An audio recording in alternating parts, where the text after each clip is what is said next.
ভাই দেখো সবাই চা খেতে এসেছি। তো এই হচ্ছে সেই বুবাই যে সেদিনকার 25 কিলোমিটার দূর থেকে এসেছিল চা খাওয়ার জন্য জোড়াপোলে কাকদ্বীপ থেকে। এই হচ্ছে চা, এই হচ্ছে জয়। জয় খাচ্ছে আজকে, আর প্রথম সেদিনকারের মতো আমার টাকা খাচ্ছে। এই যে ফকু, এর পকোড়া দাম হচ্ছে 5 টাকা, কিন্তু 10 টাকা করে নেয়, ঠিক আছে। আর এই যে ফেকু, যারা আমার টাকায় চা খাচ্ছে, ঠিক আছে। আর আমি খাওয়াচ্ছি, আমাকে কেউ খাওয়ালো না, ঠিক আছে। সব থেকে বড় কথা হচ্ছে এখানে যে কদিন খাচ্ছি সব নিজের টাকা খাচ্ছে, ও 1 টাকাও খাওয়াচ্ছে না। এটা পুরো মিথ্যা কথা ছিল গাইস, ঠিক আছে।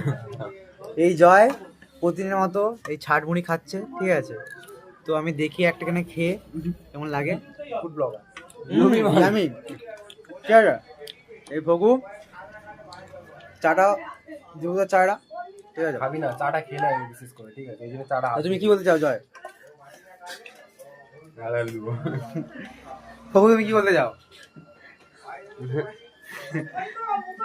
ভাই তুমি কি বলতে চাও?